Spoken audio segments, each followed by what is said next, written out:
And when you hear it, it'll startle you right out of your seat. And at first, when I started to read it, I thought, I don't know where this is going. But as it went there, it's quite brutal in its language, but it comes to a place that's magnificent. So if you look around and see all of this art, aggregate art and architecture, a brutalist remix, this young author, who's not here this evening, but her parents are here, she actually said to me she wanted to bring beauty out of depravity. So here we go. Simon Billick is going to read this piece. Diminuendo. I'm going to try and shock you right out of your seats. Under promise, under deliver. I'll make that happen. Okay.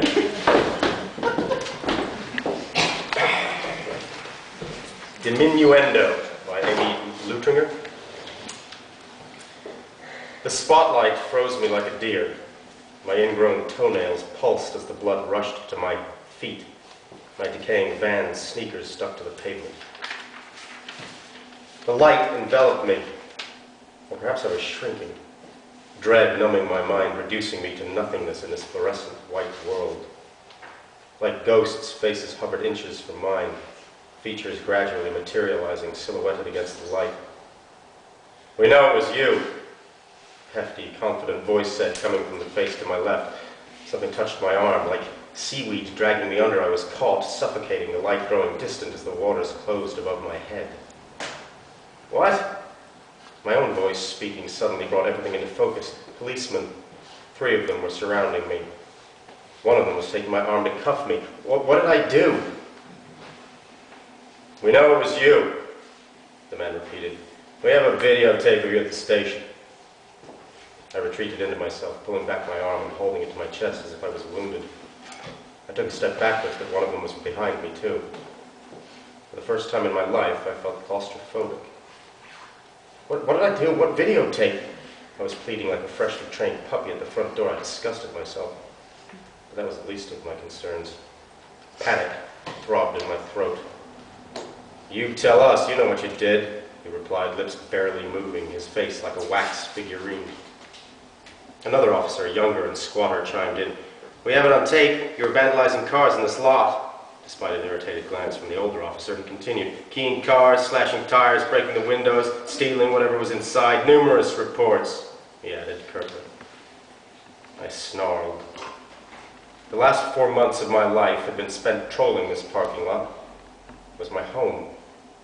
They knew no one would care if they got me off the street and into jail. For a brief moment, I thought it was tempting. Free food, bed, heat, books. Freedom could be found from within in small things like forbidden rooftops and dumpster bagels. The world was already a prison. Physical prison would have made me into a billionaire. But alas, my pride intervened. I no longer felt helpless.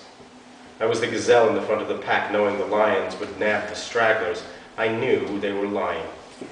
I hadn't done anything of the sort. What's more, with all the time I spent in this parking lot, I knew no one else had done it either. Whatever tape they claimed they had was a sham. "I didn't do anything.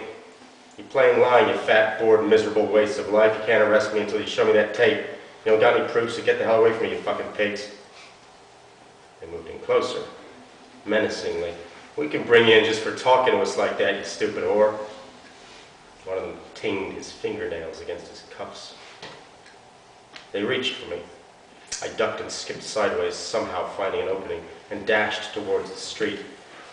I saw a car, too close. I bit my lip and blinded my mind, running, running. I am the gazelle. Don't look back. Run.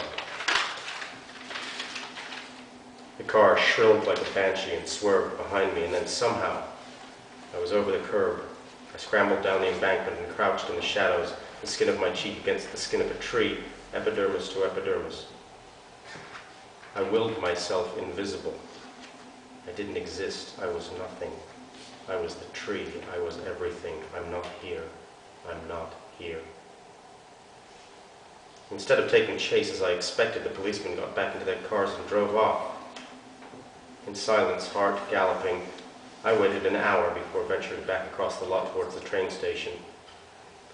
Even the predator had abandoned me. I leaned against the tiled wall of the tunnel under the station, bending over to dig a cigarette butt, already been smoked, stomped, rained on, and forgotten for a year, out of a crevasse in the concrete walkway.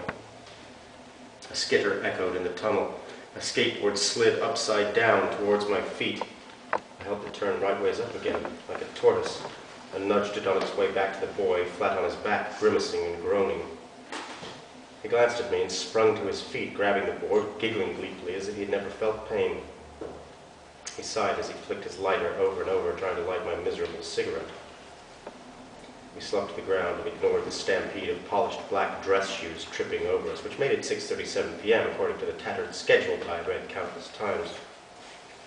We took turns coaxing the lighter, petting, praising the fire gods and demons and spirits, and promising it glory and riches, but to no avail. Our nonsensical incantations inadvertently summoned our nemesis, the god of rain, as we set out on foot. We climbed up the train platform, but of course it was empty now. We walked down to the end where a lone elderly woman sat on a bench, her chin nuzzled to her chest, a section of today's New York Times in her lap. I turned my head sideways to catch a quick read. Mahathir tells Islam to embrace technology, was the headline. I pushed my palm towards the woman's face. She stared at my wrist, wrapped like a mummy with bits of found cloth tied together, safety pins, rubber bands, scars still pink and tender, and then looked up at me, startled, disgusted. She was expecting me to beg for money. I formed my hand to hold an imaginary ball and smiled at her as I offered it. Would you like an orange, ma'am? It's free. Confused, she took my vaporous orange and nodded, mumbling, yes, thank you.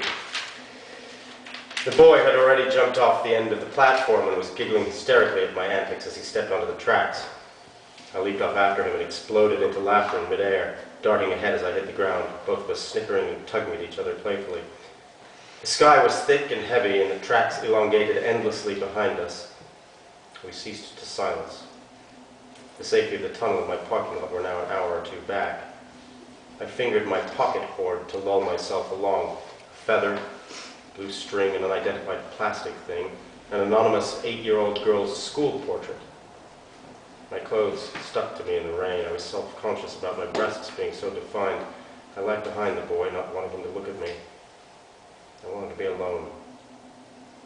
He glanced back at me and winked with a sepia eye as he veered off the tracks towards Main Street, probably to our favorite public bathroom with clean floors and with a drive-thru outside, which we ventured to at closing time to ask for leftover coffee and bagels. I, instead, headed towards the woods on the north side of the tracks, where I could go delirious with the scent of pines in the darkness. I was chilled and weary, possibly bordering on hypothermic. These were the times that you envisioned all the families inside their houses. Fires blazing, lounging on couches, smiling and playing checkers or watching TV all together. So warm, so comforted, loved, and belonging. The impenetrable uterus of the living room. Feasts deserving of kings digesting in their miles of intestines, how they take it for granted. How I once did too. And yet, out here in the suburban savannah, lightning resounded in my every cell. The docile world of men was no place for a beast like me. I am the humble, noble snail, picking up the debris that others left behind in their race to create a surreal, collapsible world. I pull my musty blanket from the branches and nuzzle into the earth. A lone bird's chirrups become audible as rush hour sighs to a close. Like diamonds, we all are. Innumerable, shimmering possibilities for existence contained in each of us. By becoming microcosmic, one attainment of my infinite true potential resonates in the heartbeat of the universe. I am nothing, but I am alive, every atom tingling with song. The darkness grows bolder, sheathing me, or perhaps I'm shrinking. I watch the stars sear the clouds. I know that soon I will expand into a different existence, and yet this is where I've always been, in some reincarnation or another. I am in the wilderness, ecstatic.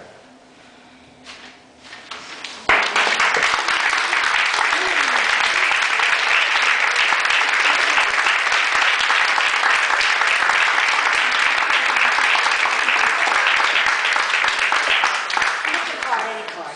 What's that? These are prizes. Oh, yeah, yeah.